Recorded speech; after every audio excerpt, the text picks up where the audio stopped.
बरगद की डाल पर एक साया लटका हुआ था। सफेद आंखें, उलटे पैर और चेहरा इतना भयानक कि कोई भी डर से मर जाए। सुमेरपुर गांव के बाहर एक पुराना और खंडहर हो चुका विशाल बरगद का पेड़ था। गांव वालों का मानना था कि वहां एक अतृप्त प्रेत का वास है जो रात के अंधेरे में वहां से गुजरने वालों को अपना शिकार बना लेता है। उसी गांव में आर्यन रहता था जो संकट मोचन हनुमान जी का परम भक्त था। उसके गले में हमेशा एक रुद्राक्ष और हाथ में हनुमान जी का कड़ा रहता था। आर्यन के लिए हनुमान चालीसा केवल प्रार्थना नहीं बल्कि उसका सुरक्षा कवच था। एक मंगलवार की रात आर्यन अपने बीमार मित्र की मदद करके घर लौट रहा था। तभी अचानक साइकिल की चेन उतर गई, ठीक उसी बरगद के पेड़ के नीचे। हवा एकाएक रुक गई और चारों ओर एक अजीब सी दुर्गंध फैल गई। पेड़ की ऊंची टहनियों से एक डरावनी फटी हुई आवाज आई, आर्यन, बहुत दिन बाद कोई जीवित मांस यहाँ आया है। आर्यन ने ऊपर देखा।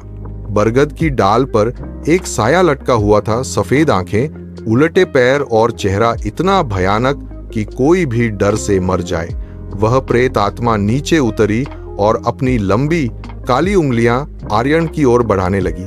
जैसे ही प्रेत ने आर्यन के गले पर हाथ रखने की कोशिश की, आर्यन के गले के रुद्राक्ष से एक तीव्र स्वर्ण ज्योति निकली। प्रेत पीछे की ओर छिटक कर गिरा, मानो उसे बिजली का झटका लगा हो।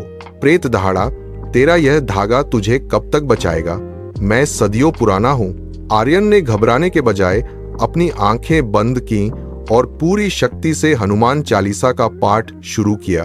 भूत पिशाच निकट नहीं आवे, महावीर जब नाम सुनावे। जैसे जैसे आर्यन मंत्र पढ़ता गया, वातावरण की नकारात्मकता कम होने लगी।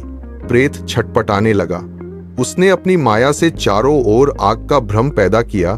डरावनी आवाजें निकाली, लेकिन आर्यन का ध्यान नहीं भटका।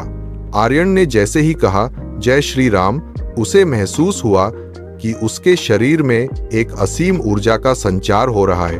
उसने जमीन से थोड़ी मिट्टी उठाई और उसे अभिमंत्रित कर प्रेत की ओर फेंका। मिट्टी के कण प्रेत को लगते ही जलने लगे। वह प्रेत आत्मा चीख उठी, मुझे क्षमा करो, मुझे मुक्ति दो, और देखते ही देखते वह काले धुएं के साथ गायब हो गई। सुबह होते ही गांव वालों ने देखा कि वह पुराना बरगद का पेड़ अंदर से पूरी तरह जलकर राख हो चुका था, लेकिन आर्यन वहां सुरक्षित बैठा हनुमान जी का ध्यान कर रहा था।